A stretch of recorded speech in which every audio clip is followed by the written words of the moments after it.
রবিবার সকালেও কেউ হয়তো ভাবেনি কয়েক ঘন্টার মধ্যে নেভাডার রোনো শহরের আকাশ ধোঁয়ায় ঢেকে যাবে।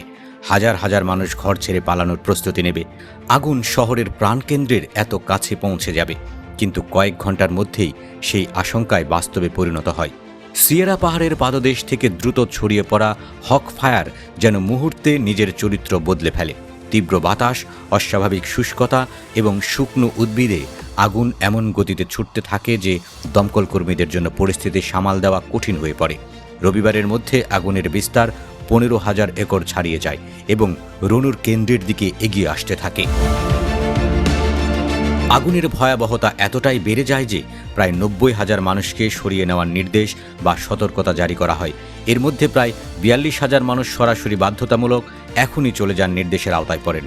আরও প্রায় 45,000 মানুষকে সতর্ক করে বলা হয় তারা যেন দ্রুত নিরাপদ জায়গায় সরে যান এবং কয়েকদিন বাড়ির বাইরে থাকার প্রস্তুতি নেন, কারণ আগুনের গতিপথ যেমন দ্রুত বদলাচ্ছিল তেমনি সড়কগুলো জরুরি উদ্ধার ও অগ্নি নির্বাপন কাজে ব্যবহারের জন্য খালি রাখা প্রয়োজন হয়ে পড়ছিল। সবচেয়ে বড় উদ্বেগ তৈরি হয় ইউনিভার্সিটি অফ নেভাডার রোনো ক্যাম্পাসকে ঘিরে। আগুনের অবিলম্বে সরে যাওয়ার এলাকা বিশ্ববিদ্যালয় ক্যাম্পাসের প্রান্ত পর্যন্ত পৌঁছে যায়, অথচ পরদিনই ছিল নতুন শিক্ষাবর্ষের প্রথম দিনের ক্লাস। প্রায় 24,000 শিক্ষার্থীর এই বিশ্ববিদ্যালয় তখন এক অদ্ভুত অনিশ্চয়তার মধ্যে পড়ে।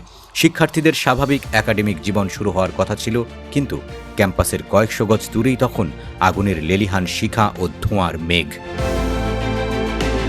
আগুনের এই আকস্মিক বিস্তারে বাতাস ছিল সবচেয়ে বড় আতঙ্ক। কর্মকর্তারা জানান, দমকা ও পরিবর্তনশীল বাতাস আগুনকে এক মুহূর্তে একদিকে, পরের মুহূর্তে অন্যদিকে ঠেলে দিচ্ছে। ওয়াশো কাউন্টির শেরিফ ড্যারিন বালাম পরিস্থিতিকে বর্ণনা করতে গিয়ে বলেন, আগুনের গতিপথ নিয়ে পরিস্থিতি ছিল অত্যন্ত বিভ্রান্তিকর।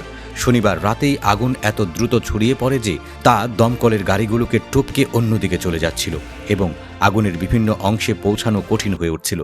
একই সময়ে আতঙ্কিত বাসিন্দারাও সড়কে বেরিয়ে পড়ায় উদ্ধার তৎপরতা আরও জটিল হয়ে ওঠে। অথচ কয়েক ঘন্টা আগেও আগুনটিকে এতটা ভয়ঙ্কর বলে মনে হয়নি। স্থানীয় বাসিন্দা টাইলার ডুভাল জানান, শনিবার সকালে আগুন এত ছোট ছিল যে সেটিকে বিশেষ কোনো বড় হুমকি মনে হয়নি, কিন্তু পরদিনই তার নিজের বাড়ি সরিয়ে নেওয়ার নির্দেশের আওতায় চলে আসে। তার ভাষায়, বাতাসই আগুনকে হঠাৎ ভয়ঙ্কর করে তুলছে। আগুনে এরই মধ্যে কয়েকটি স্থাপনা ধ্বংস হয়েছে এবং 3 জন বেসামরিক মানুষ ও 3 জন জরুরি সেবাকর্মী আহত হয়েছেন। আগুনের উৎস নিয়েও তৈরি হয়েছে রহস্য। কর্তৃপক্ষ জানিয়েছে হক ফায়ার মানুষের কর্মকাণ্ড থেকে শুরু হয়েছে, তবে কিভাবে বা কার কারণে আগুনের সূত্রপাত হয়েছিল সে বিষয়ে এখনও বিস্তারিত কিছু জানানো হয়নি। তদন্ত চলছে।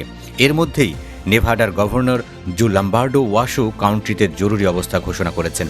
অগ্নি নির্বাপনে সহায়তার জন্য 2টি হেলিকপ্টার দল মোতায়েন করা হয়েছে। আরও 60 জন সেনা সদস্যকে খালি করে দেওয়া এলাকাগুলোর নিরাপত্তার সহায়তার দায়িত্ব দেওয়া হয়েছে।